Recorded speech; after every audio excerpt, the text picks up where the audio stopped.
Hey guys, welcome to today's video. We are in my kitchen in my tiny little New York apartment and we are going to be baking some cake. I am going to teach you guys how to make a cake that looks, I don't want to say really professional, like semi-professional, and it definitely will be impressive to your friends in a way that is really easy for someone who is, not a professional, has never taken any sort of culinary class, just some home baking experience. I'm going to be using almost all equipment you can likely find in your pantry slash kitchen and a couple things that you can grab on Amazon or something that I will link below.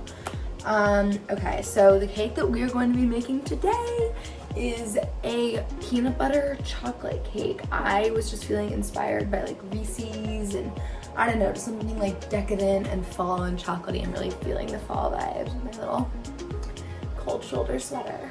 So I'm grabbing this large bowl that has a little spout in it, which I really enjoy for pouring into the pans. I'm going to combine all the dry ingredients. So I'm going to be combining 2 cups all-purpose flour, 2 cups sugar, 3/4 of a cup unsweetened cocoa powder, 2 teaspoons baking powder, 1.5 teaspoons baking soda, 1 teaspoon salt, and 1 teaspoon espresso powder. So I'm going to be using a recipe that I found online, literally entitled "The Best Chocolate Cake Recipe Ever," which after having used it, I think it is. I used it for my friend's chocolate strawberry cake that I did for her birthday, and it was just like so moist and delicious and yet firm and able to be stocked. So I really enjoyed that. First thing I'm gonna do is preheat the oven to 350 degrees, and then I'm gonna grab 2 pans, and they're just like flat edge round cake pans. Grabbing a little Pammy Pam. This recipe calls for 1 teaspoon salt. I always just put a little more. I don't know, I feel like it just like brings out flavors. I also really like that this recipe contains espresso powder. I think that's just like cool. It really brings out the chocolate flavor. I'm also gonna do a heaping teaspoon of that.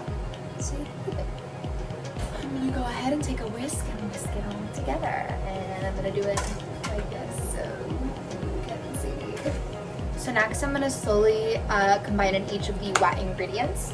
And I am going to start with the 1 cup milk, then do the 1/2 cup vegetable oil, the 2 large eggs, and the 2 teaspoons vanilla extract, which with vanilla, I really go ham. I just pour in a ton. Also for the milk, I am going to be using oat milk because I just prefer it.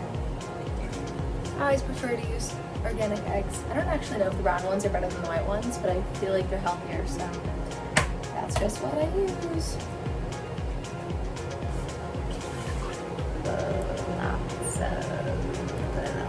So one of the other interesting and unique things about this recipe is that it calls for boiling water. So you use 1 cup of boiling water. So you're gonna go ahead and pour that in last.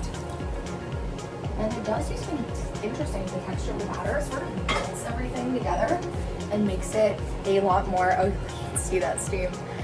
Makes it a lot more liquidy, which I was scared of the first time I did this. I was like, am I just like gonna make really runny cake? But no, it ends up being really perfect. So just take the time to combine that together well.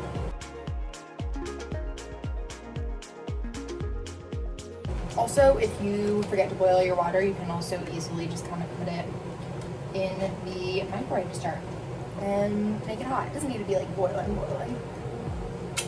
Okay, so now it is ready to pour it into the pan. To start the buttercream, I'm going to combine the softened butter and melted peanut butter.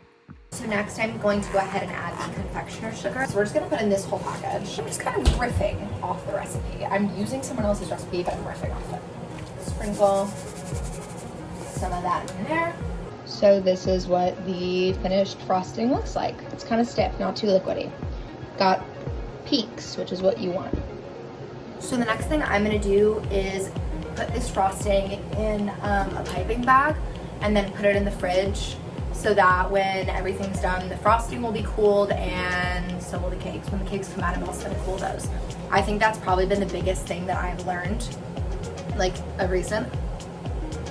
Sorry, excuse me, I couldn't help it. Is that cooling your stuff once it's done before you decorate will stop it from becoming a mess. Like it really, really will. I bought this on Amazon for pretty cheap. I will link it below. And it came with some piping tips. So I stick the tip on top, and if I decide that I don't need any tip at all, I can also take it off if I'm just sort of like dirty icing. And I attach right here with this thing, secure it, and then bang, bang, bang. So I'm gonna go ahead and put in the frosting. So look how yummy.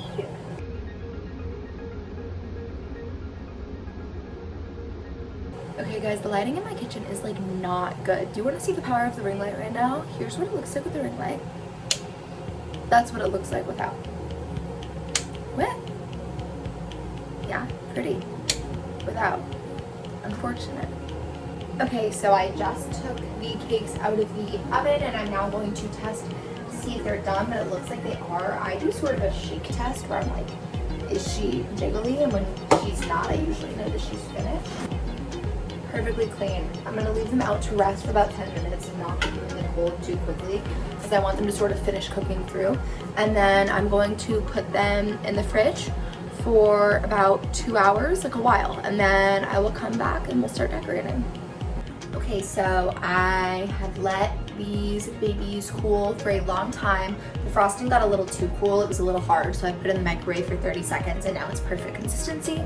And so now we're going to take the cakes out and hopefully they'll come out of the pan in one piece. This would be really sad if they didn't. Got my 2 cakes here. So let's just sometimes I kind of push in a little bit. You know, let the sides know that they can come out. They think that they're supposed to be in there. They're wrong, but oh. And there she is. Look at that perfect little. I'm sorry. That is gorgeous. That makes me very happy. So the first thing I'm gonna do is put a layer of the peanut butter frosting on it, and then I'm gonna swirl on some chocolate sauce, so you'll see.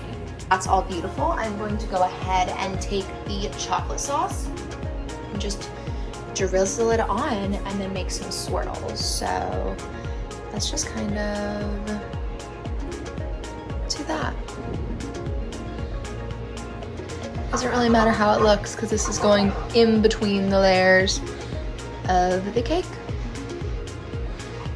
So I got a FaceTime call, but I kind of figured it out. Like, it still looks kind of pretty. It's an in-between layer. It could be worse. So now we're gonna put on the second part of the cake. Okay, so I let the cake cool, and now I am going to start decorating, which I am pumped for.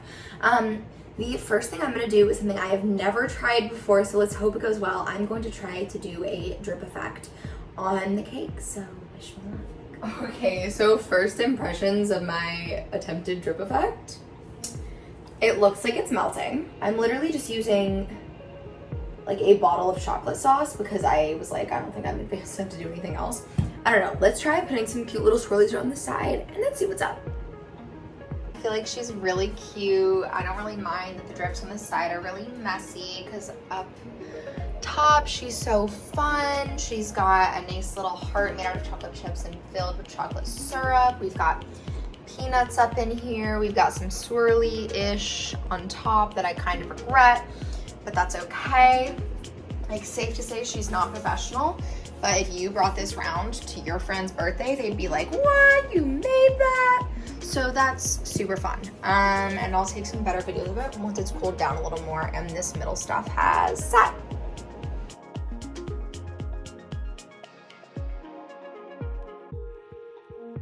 Thank you so much for watching this video. It was fun having you in my little kitchen, albeit a little hectic.